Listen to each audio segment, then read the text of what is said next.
Faded on a track like this, 'cause the music makes me high. And if I only got one more night, I'm gonna leave out a loud goodbye.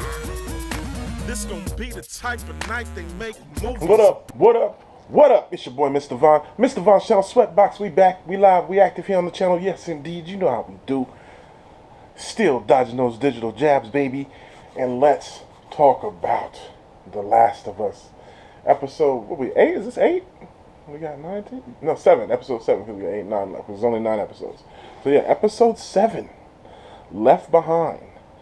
And this episode pretty much covers the DLC from the game. So we get Ellie's backstory and her relationship with Riley on their last night together, and a little bit of overall the look of how Ellie was before she got bit and when she was still in the federal school. We actually get a short shot of the federal school and her running through the gym, her sitting down with the captain. I don't remember his name, but the one who gave her the option of the cup and the keys, and, you know what I'm saying, told about Bethany. Shouts out, I really wanted to see her beat up Bethany. She put 13 stitches on Bethany. I wanted to see that. But, yeah, man, spoiler alert, just in case you guys didn't realize we was getting right into it. I did just get right into it, but it was flowing. It's flowing. And it's all about flow. Be like water.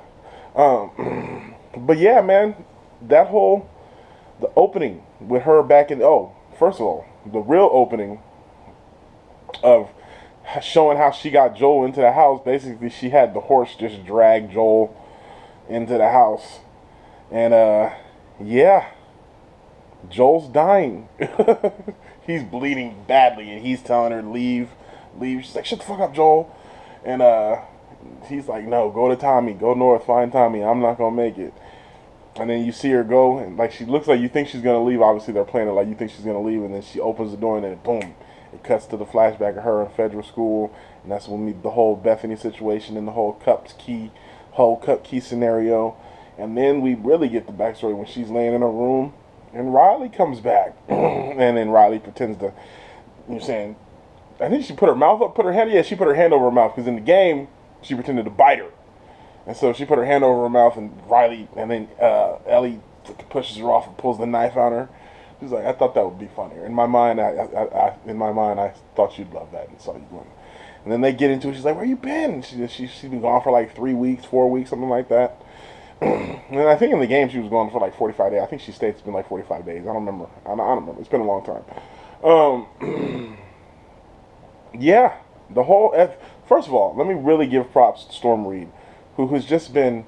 She's really coming into her own as a young actress, and I really love to see it. You go back to see her, how she played Rue's sister on Euphoria. If you've never seen Euphoria, go watch it. Shouts out to Fesco.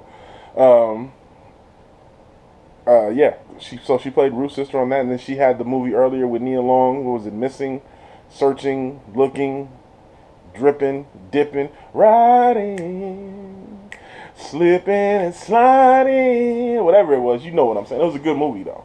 I haven't seen it. I heard it was a good movie. It's got really good reviews. Shouts out to Nia Long, aging like fine wine, black love, black beauty, black excellence. Nia Long represents all of that.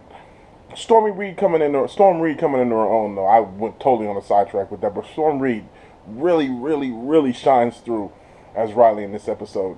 You can see how Ellie really looks up to her, not only in stature because Storm Reid's bigger than her, but also just, you know what I'm saying, she respects her, she looks up to her, she idolizes her, and she obviously has a crush on her. She obviously crushing on her. And then when the whole thing of them at the mall, that was great. It basically played out pretty similar to the video games with the photo booth, the merry-go-round, the video arcade. I think the order was different. I don't remember for sure what the order was. And even the Halloween store, down to them wearing the mask and dancing. What I did like that they changed is that there was only one infected in the show. There was only one infected that they had to deal with. In the game, it was a horde of them, and you had to like fight them off and shit. Yeah, and then that heartbreaking scene when Ellie realizes she's bit. She's like, ah! It was just raw emotion. I mean, Bella Ramsey, just such a phenomenal actress at such a young age. the way she was able to, because I felt that. I was like, oh yeah, that sucks. And obviously she doesn't know she's immune. And also, to counter that, the way the Storm Reed played the subdued, she's just like, oh, it's over. Look at me, I'm done too, it's over. You know what I'm saying? The whole scene of Ellie smashing the shit in the back and Riley just sitting there like, there's some more shit over there you can smash. You know, so I thought it was just so well done, and I thought both actresses just crushed it. They just absolutely crushed it. It's unfair to be that talented at that young of an age. But shouts out to Storm Reed and Bella Ramsey for crushing it this episode. I thought it was just really well done, and then to counterpart, and then to juxtaposition that with what was happening. You like that word? How I threw that in there. To what was happening with Joel and her searching for supplies, kind of like you had to do in the game, and then her finally finding the needle and the thread that she didn't sanitize, by the way. Oh my God, Joel's got 37. Fuck cordyceps. This nigga got all the infections now, bro. Oh, but she stitches him up, and yeah, that's basically how the episode ends. And then her and Riley deciding to just sit there and die together. I wanted to see, are we going to go back to see what actually happens? Did she actually have to kill Riley? Did she leave Riley? What happens? I want to know what happens. When does she realize, oh, why have I not changed? I mean, I want that. I want that. And so I don't know if we're going to get that. But yeah, so. Other than that, man, another fine episode. Wasn't the best episode of the season, no. But of course, you know what I'm saying? Fits perfectly in with the theme of the show. Plus, I think next week with David and the Cannibals is going to be bananas. It's going to be bananas. So I'm sure I forgot some stuff in there. I mark out a couple things. I love the Mortal Kombat in the arcade. I thought that was dope. I love the fact that when they're reading the jokes, they don't know what screenshots is. The whole scene of her with the bombs was really good. That was a really good scene too. When Ellie discovers the bombs and they have that whole back and forth, and the continued discussion of Fedra versus the Fireflies, especially with them painting Fedra in a more compassionate light in that first scene with Ellie with the cup and the key and the guy. You know what I'm saying? I thought it was a very good episode. Let's be clear, it's still a very good episode. Yeah, so these are some of the things that I like. Let me know what you guys think. Let me know what you guys like. Where do you rank this episode? Are you guys ready for these last two? Because I think we're going to finish strong.